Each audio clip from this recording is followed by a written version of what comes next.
تشاو توتي، اهلا بكم جميعا في فلوج جديد ومغامره جديده من ايطاليا. النهارده اخيرا رايحين ليدل، السوبر ماركت الكبير اللي كنت بحكي لكم عليه. هوريكم بقى كل حاجه هناك. والنهارده رايحين بجد، يعني كل مره بقول لكم هروح وبنغير الخطه، بس النهارده خلاص رايحين على هناك. هنروح هنتمشى شويه كده، المكان مش بعيد، هو مسافه من هنا لحد هناك 1.5 كيلو، بس مش مشكله يعني، عادي هنتمشاهم عشان لو استنينا الباص طبعا يعني هنتاخر كتير، فالاحسن ان احنا نتمشى. والله لقينا الباص خير وبركه، ما لقيناش الباص ادينا بنتمشى مش مشكله.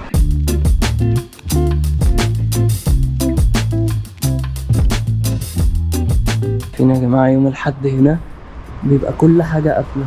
يوم الحد هنا هو يوم الجمعه عندنا يعني، بس هنا بقى بجد كل حاجه بتقفل، يعني انت لو عايز اي حاجه مش هتعرف تلاقيها. اللي بيفتح يوم الحد ده بيبقى يعني حاجه غريبه جدا يعني.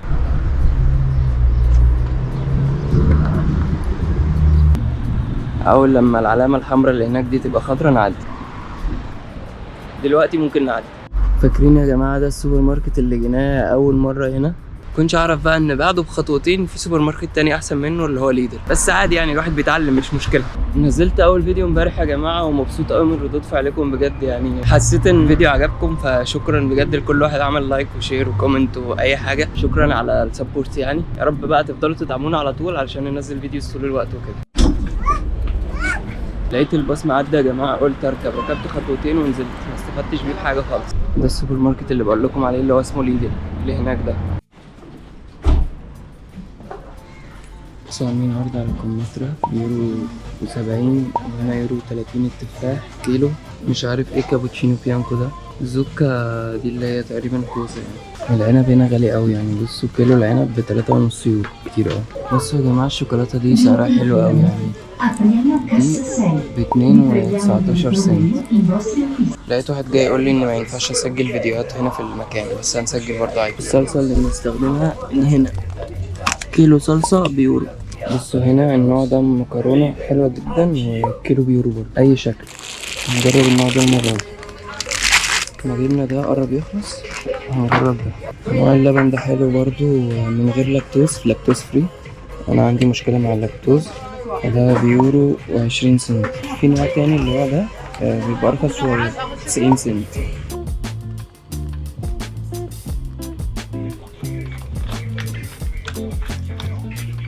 يا جماعة بهارات ب90 سنت، يعني ده روزماري وده اوريجانو. الروزماري بيبقى حلو قوي مع المكرونة فهجيب واحد. في بقى انواع كتير جدا، بس طبعا لازم نتاكد قبل ما نشتري اي حاجه اذا ان هي مفيهاش حاجه كده. العلبه الكبيره دي بتبقى 600 جرام ب2 يورو 70 سنت، وهكذا بقى. دي يا جماعه البيتزا اللي احنا هنجيبها ب3.29 اللي هي دي، حلوه قوي طعمها جميل. في انواع كتير قوي برضه، والاسعار بتختلف بقى حسب ايه يعني البيتزا ونوعها وكده. وهي كام واحده يعني، مثلا العلبه دي فيها 3 بيتزات.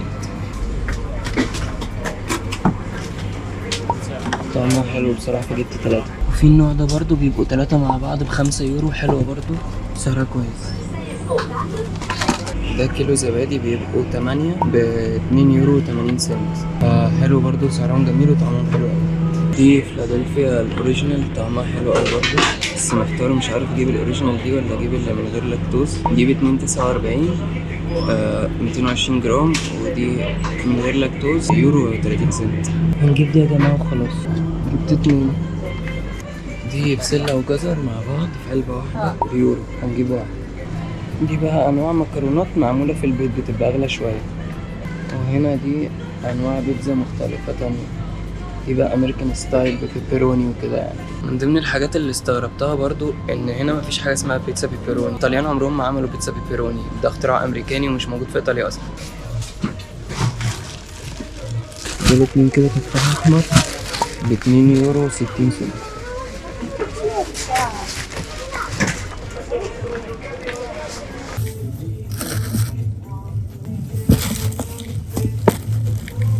مفيش حاجة شغالة يا جماعة، يعني الميزانة مش شغالة وكل حاجة مش شغالة، مش عارف ايه ده. نجرب نوزنهم على ميزان الحلويات ده، طلعوا نص كيلو حلوين كده. مش فاضل لنا غير العسل ونبقى خلاص. ودي كل أنواع العسل، هنشوف بقى نوع كويس ينفع لينا.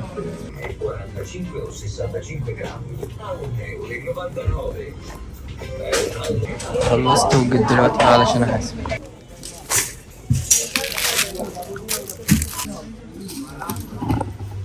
جبنا دول يا جماعة والفاتورة طلعت 38 يورو و82 سنت.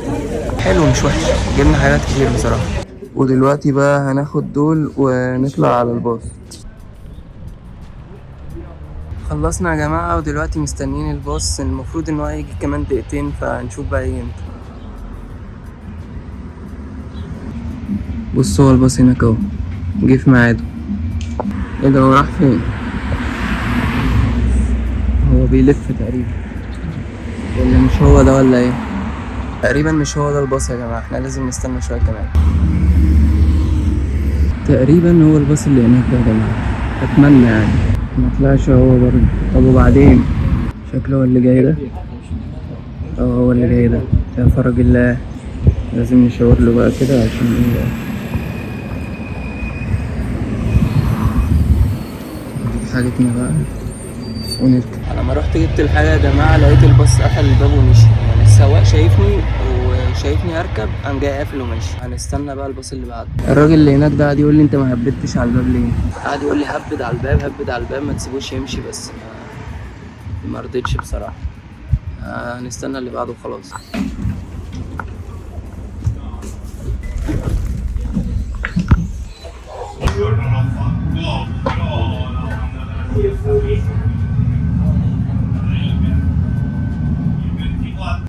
وبكده نكون وصلنا السكن يا جماعة.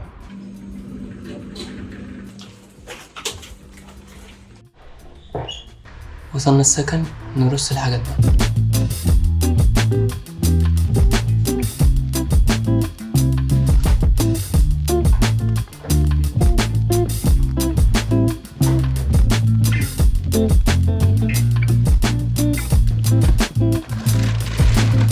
هنعمل البيتزا دي النهارده يا جماعه. هي دي حجمها كبير قوي، هوريها لكم دلوقتي، بس احنا مش هناكلها كلها، هنقسمها نصين وناكلها.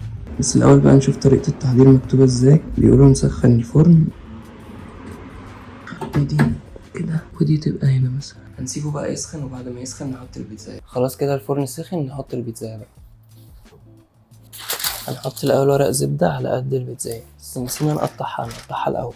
هنقسمها بالنص كده علشان هي كبيرة قوي، فاحنا مش محتاجين ناكل كل ده. بس يا جماعة ريحتها تحفة، يعني هي بداية مبشرة بصراحة.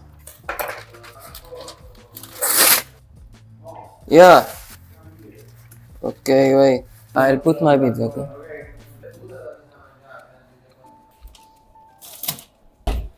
حطينا البيتزا وهنسيبها بقى 7 دقايق لحد ما الجبنة تسيح وتبقى قبة كده ويبقى شكلها حلو.